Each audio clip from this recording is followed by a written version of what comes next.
Assalamualaikum warahmatullahi wabarakatuh, warga Sukawati semua. Ketemu lagi bareng saya Raden Ruli di Mencekam, yang kali ini ceritanya dikirimkan oleh salah satu kontributor kita dari Kalimantan, yang menceritakan tentang hal yang mungkin tidak disengaja ya, hingga membuat perubahan perilaku bahkan perangainya, tapi dari sudut pandang orang lain.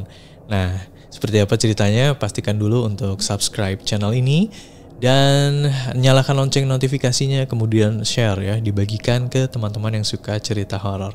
Ini dia Mencekam, menceritakan email kamu.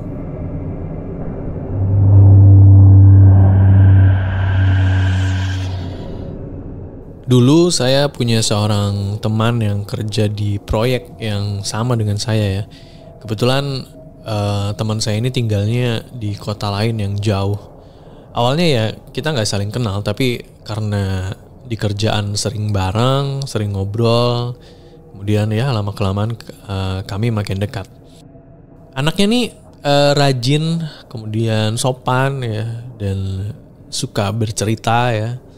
Dan dia juga bercerita kalau dia tinggal di ujung pulau lain, sementara kami ini kerja di Pulau Sumatera. Kalau mau pulang ke kampung, ya dia harus mikir beribu-ribu kali ya, karena ongkosnya mahal banget. Jadi lebih baik uangnya dikirimkan aja ke orang tua dia gitu di kampungnya. Nah, waktu itu dia sempat kekurangan uang untuk ngekos atau nyari tempat tinggal ya. Waktu itu kontrakannya habis. Ya saya menawarkan diri, ya udah tinggal di rumah aja. Kebetulan ada kamar kosong. Nah, dia tuh tinggal sama adiknya. Kita sebut aja dua orang ini Jaka dan Joko ya. Teman saya ini Jaka punya adik namanya Joko yang usianya sebenarnya nggak beda jauh ya, 2 tahun lah kurang lebih. Dan dua-duanya emang bener-bener rajin anaknya, baik ya, soleh ya. Terus apalagi ya, ringan tangan, suka membantu pekerjaan rumah. Jadi ya saya senang sih kalau ada mereka berdua ini di rumah saya. Dan deket juga sama anak-anak saya. Beberapa waktu setelah tinggal di rumah, memang gak ada yang aneh ya. Semua baik-baik aja. Tapi tibalah di suatu hari, entah gimana ceritanya ya. Waktu itu ketika kembali ke rumah saya, anak bayi saya tuh selalu menangis ngelihat Jaka. Padahal sebelumnya enggak ya. Bahkan biasanya selalu ingin ikut Jaka gitu ya, pengen digendong dan segala macam. Dan Jaka juga enggak kelihatan aneh ya. Jaka tetap jadi orang yang rajin, kemudian rajin beribadah juga ya, sholat, ngaji di masjid, kemudian wudunya juga bahkan selalu terjaga maksudnya. Tapi nggak tahu anak saya ini tetap kayak orang yang takut ngelihat Jaka ya. Nah waktu itu secara tidak sengaja ya, kita lagi lewat di perkampungan, terus kemudian ada anak-anak kecil lain yang biasanya itu sama Jaka juga dekat ya. Jaka memang orangnya suka anak-anak, dan anak kecil usia 3-5 tahun lah yang ada di sekitar tempat tinggal kami itu ternyata juga ikut takut gitu. Gak cuma anak saya doang takut ngelihat Jaka, gak ngerti kenapa. Padahal ya biasanya kami itu kan kerja kadang masuk ke hutan gitu ya, terus kemudian beberapa hari kemudian pulang, dan anak-anak kecil, bukan cuma anak-anak saya aja, anak-anak di daerah itu juga suka menyambut kami gitu dengan sangat akrab. Ya pokoknya sedekat itulah sebelumnya padahal. Dan saya tidak melihat apa yang berubah dari diri Jaka sebenarnya. Saya sempat nanya sih sama Jaka, emang kamu sempat ngelakuin apa di tempat kerja?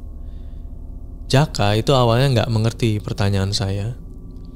Coba diingat-ingat lagi, saya tanya gitu kan, apa kamu pernah melakukan sesuatu yang mungkin kamu langgar? Jaka menggeleng, dan Jaka berkata bahwa dia tuh gak melakukan apa-apa. Dia bekerja seperti layaknya, seperti biasanya lah, seperti pekerjaan-pekerjaan yang biasa dilakukan aja gitu, gak ada hal-hal yang aneh. Dan Joko juga sama ya, kerjanya di tempat kami. Joko juga membenarkan hal itu, karena Joko juga heran sebenarnya apa yang terjadi sama Jaka.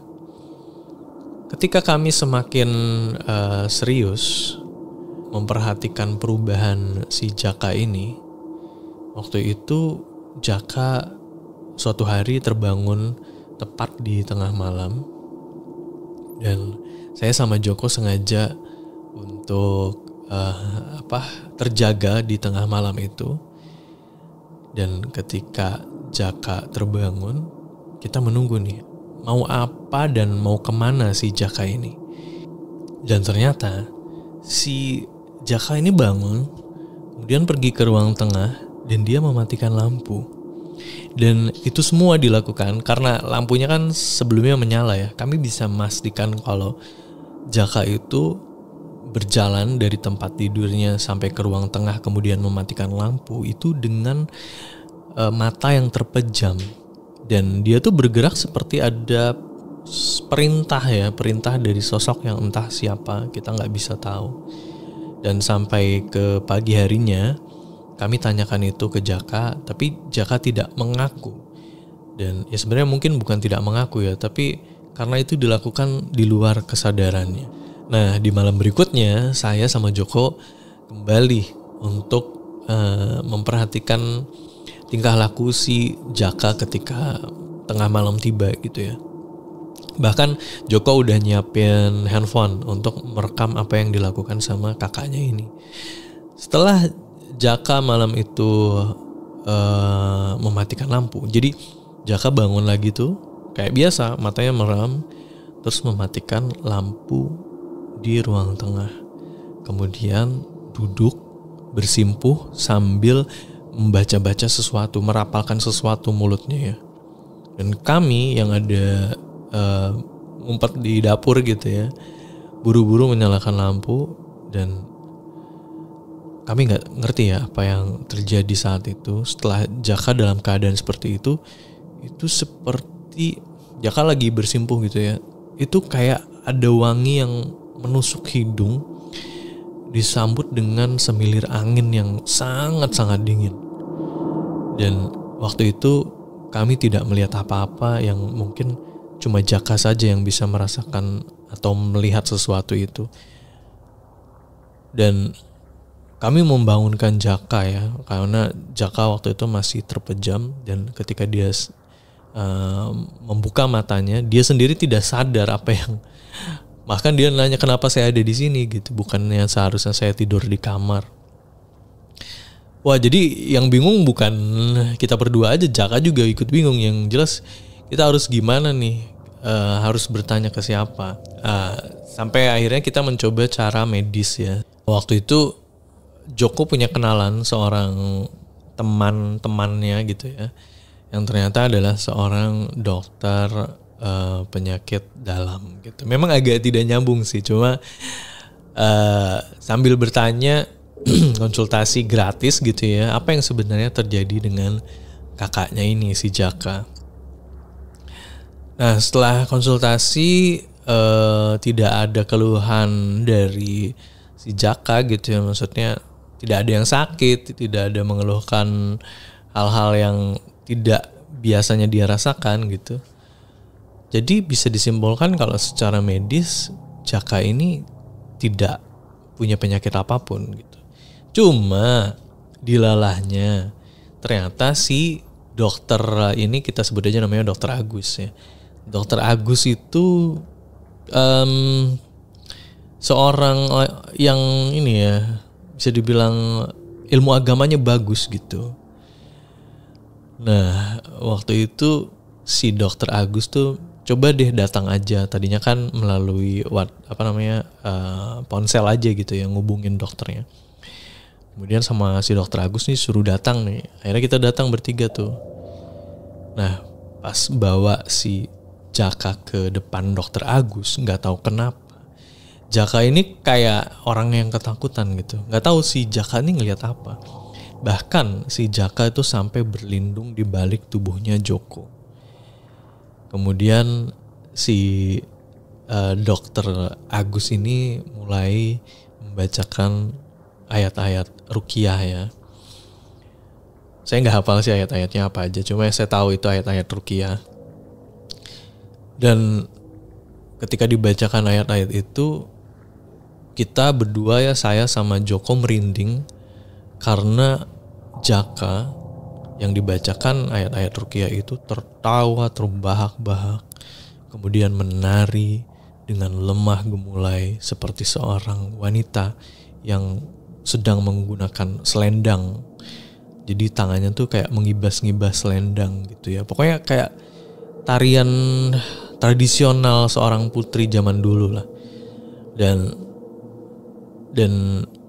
beberapa saat kemudian si Jaka nih lemas gitu, lemas.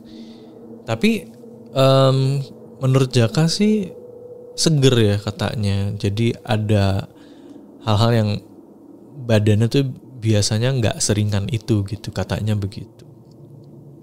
Ya intinya progresnya membaik. Dan Dokter Agus bilang, berpesan sama Jaka untuk lebih meningkatkan lagi ibadah, sholatnya harus tepat waktu, dan jangan mudah membuat janji kepada seseorang meskipun itu dalam mimpi. Nah ini nih yang jadi pertanyaannya, Dokter Agus nih maksudnya apa gitu ya. Terus kita nanya kan, maksudnya gimana dok? Ya pokoknya jangan mudah atau jangan gampang membuat janji. Si Dokter Agus cuma senyum aja, nggak ngerti ya maksudnya apa. Dan itu dia pengalaman dari seorang kontributor kita ya, yang sudah mengirimkan emailnya. Terima kasih Joko Jaka ya, walaupun itu nama samaran ya, bukan nama sebenarnya. Dan terima kasih juga untuk warga Sukawedi yang sudah mendengarkan. Jangan lupa kalau memang punya pengalaman atau cerita horor bisa langsung aja dikirimkan ke email di podcast.ceritahoror@gmail.com. Jangan lupa di subscribe, jangan lupa di share ke teman-teman yang suka cerita horor. Saya Raden Ruli pamit. Wassalamualaikum warahmatullahi wabarakatuh.